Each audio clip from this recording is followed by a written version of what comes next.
नमस्कार, आप देख रहे हैं द वायर बुलेटिन। मैं हूं ऋतु तोमर और आइए सबसे पहले नजर डाल लेते हैं आज की सुर्खियों पर। केरल में जुलाई 2021 तक कोरोना सेफ्टी गाइडलाइंस अनिवार्य, मास्क नहीं पहनने पर लगेगा 10,000 रुपए का जुर्माना। गुजरात में स्थानीय लोगों के विरोध के बाद नदी किनारे करना पड़ा कोरोना संक्रमितों का अंतिम संस्कार। असम में विधायक के पिता के जनाजे में शामिल हुए हजारों लोग, 3 गांव सील। और देश में पहली बार एक दिन में कोरोना वायरस के 24,850 मामले दर्ज।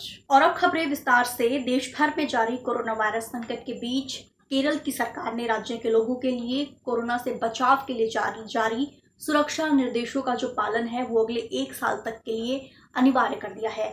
इस संबंध में केरल सरकार ने रविवार को एक अधिसूचना जारी कर इसकी जानकारी दी और इस अधिसूचना के मुताबिक केरल सरकार ने राज्य के महामारी रोग अध्यादेश में संशोधन कर कोरोना से बचाव के लिए जो सेफ्टी गाइडलाइंस हैं उनको जुलाई 2021 तक बढ़ा दिया है और अब इन गाइडलाइंस का स्थानीय लोगों को जुलाई 2021 तक पालन करना है। इस गाइडलाइंस के अंदर क्या बातें कही गई हैं मैं आपको बता देती हूँ। दरअसल सरकार ने अधिसूचना जारी कर कहा है कि सार्वजनिक स्थानों पर या फिर वर्क प्लेसेस पर मास्क पहनकर रखना जरूरी है। यानी अगले साल जुलाई 2021 तक सार्वजनिक स्थानों पर या फिर ऑफिसेज में मास्क पहनकर रखना अनिवार्य है। अगर आपने मास्क नहीं पहना है केरल के निवासियों ने तो उन पर 10,000 रुपये तक का जुर्माना लगाया जाएगा। इसके साथ ही सार्वजनिक स्थानों पर थूकना प्रतिबंधित कर दिया गया है। शादियों के लिए 50 जबकि अंतिम संस्कार के लिए 20 लोगों तक के जुटने को मंजूरी दी गई है। अंतर्राज्यीय जो यात्राएं हैं, जो एक राज्य से दूसरे राज्य में यात्राएं की जाती हैं, उस पर प्रतिबंध लगा हुआ है। अगर ऐसी यात्राएं किसी को करनी है तो उसके लिए पास अनिवार्य कर दिया है। वहीं पर इसके साथ ही अगर किसी को प्रदर्शन करना है केरल में, प्रदर्शन, सभा, जुलूस, धरना आदि के लिए केरल सरकार से लिखित में मंजूरी अनिवार्य कर दी गई है। अगर आपके पास यानी केरल के निवासियों के पास, केरल के बाशिंदों के पास लिखित में ऐसी कोई मंजूरी नहीं है तो वो अगले साल जुलाई 2021 तक धरना, प्रदर्शन, सामाजिक सभाएं या फिर समारोह वो नहीं कर पाएंगे। और अब अगली खबर। गुजरात के भरूच जिले में 2 शवदाह के पास रहने वाले स्थानीय लोगों ने कोरोना वायरस की वजह से दम तोड़ चुके एक व्यक्ति के अंतिम संस्कार का भारी विरोध किया, जिसके बाद उनका जो अंतिम संस्कार है वो नर्मदा नदी के किनारे खुले में किया गया। आपको बता दें कि 3 जुलाई को कोरोना वायरस की वजह से 60 साल के एक रिटायर्ड पुलिस कांस्टेबल की मौत हो गई थी।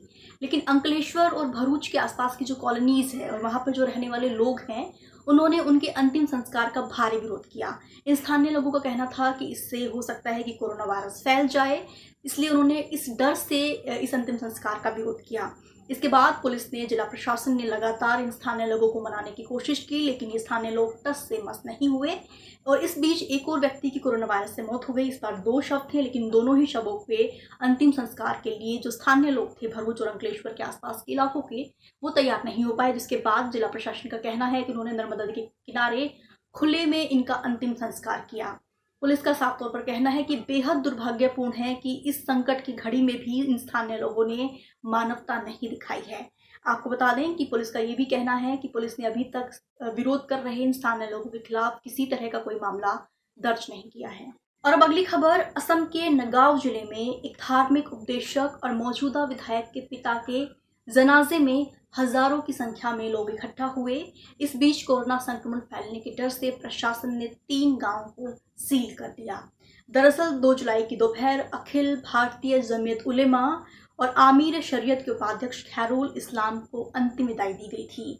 उनके बेटे और नगांव के धींग निर्वाचन क्षेत्र से all India United democratic front के जो विधायक हैं अमीनुल इस्लाम, दरअसल उन्होंने फेसबुक पर कुछ तस्वीरें शेयर की थी जिसमें देखा जा सकता है कि उनके पिता के जनाजे में हजारों की संख्या में लोग इकट्ठा हैं। जिला प्रशासन का कहना है कि कम से कम उनके पिता के जनाजे में 10,000 लोग इकट्ठा हुए थे और यही वजह थी कि कोरोना संक्रमण ना फैल जाए, क्योंकि इतनी बड़ी तादाद में लोग इकट्ठा हुए थे। इसे देखते हुए प्रशासन ने आनन फानन में 3 गाँवों को सील कर दिया।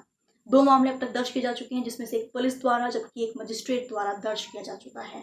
और अब बुलेटिन की आखिरी खबर। देश में लगातार तीसरे दिन कोरोना वायरस के मामलों में रिकॉर्ड बढ़ोतरी देखी जा रही है।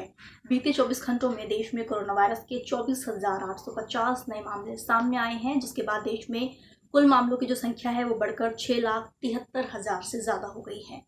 बीते 24 घंटों में ही कोरोना वायरस से 613 मौतें हुई हैं, जिसके बाद कुल मृतकों की जो संख्या देश में है वो 19,268 हो गई है।